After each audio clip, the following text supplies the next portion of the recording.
On 28 October 2025, Hurricane Melissa made landfall on the southwestern coast of Jamaica as a powerful Category 5 storm, with sustained winds reaching approximately 185 miles per hour, 295 kilometers per hour, and extraordinarily low central pressure, making it one of the strongest storms ever to strike the island.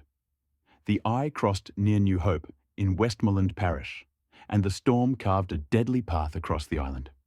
Early reports described total devastation.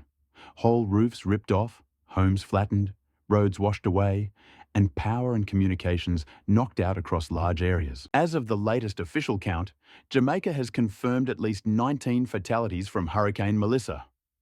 The broader Caribbean death toll is at least 49, including 30 deaths in Haiti, with many more missing and unaccounted for. In Jamaica's hard-hit southwestern parishes, especially St. Elizabeth and Westmoreland, entire communities remain cut off, complicating rescue and recovery efforts. One town, Black River, was described by officials as ground zero for the storm's impact, with up to 90% of roofs in the town destroyed. The full death toll is expected to rise as search and rescue teams access remote and flooded areas. The crisis is not just the storm itself. The aftermath is compounding the tragedy. Roads are blocked by landslides and debris, communications are largely down, and many areas are inaccessible. In western Jamaica, the power company reported that more than three-quarters of residents were without electricity for extended periods. Emergency shelters are overwhelmed, and communities that were cut off from the early warnings remain vulnerable. Relief flights are being prioritized, but delivering food, clean water, medical supplies, and fuel remains a massive logistical challenge. Officials warn of secondary hazards including flash floods, landslides, and contamination because the storm dumped torrential rain, up to 40 inches in some places. Let's zoom in on what's occurring in Jamaica's southwestern region. In St. Elizabeth Parish, communities are reported to be underwater and cut off from main roads and services. Local hospitals and emergency services have been heavily damaged. In some towns, the hospital roof was destroyed and the facility left inoperable.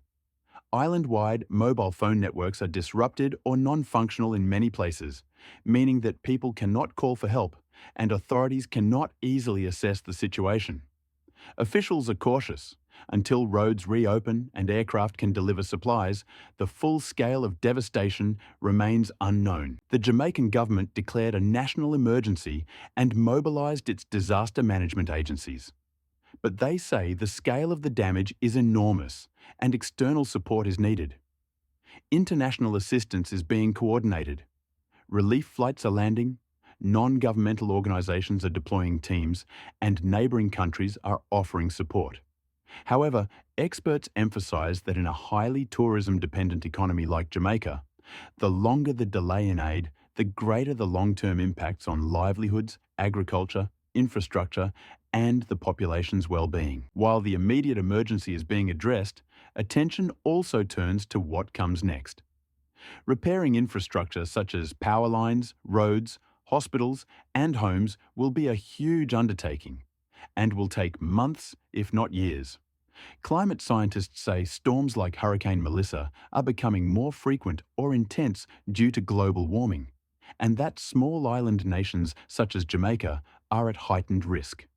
For now, the key priorities are restoring access to cut-off communities, ensuring distribution of food, water, and medical care, and getting communication and electricity back online. Without these, the human toll will continue to grow.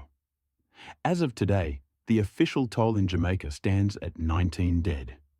But with many still missing and many areas unreachable, that number may rise. So, Hurricane Melissa has struck a harsh blow to Jamaica, not just in terms of immediate destruction, but in the human suffering that follows when aid cannot reach those who need it most. The coming days will reveal more about the true scale of the disaster. What is clear now is that recovery will be long and difficult, and help must arrive before it's too late. Thank you for watching. Please stay informed, stay safe, and support relief efforts however you are able.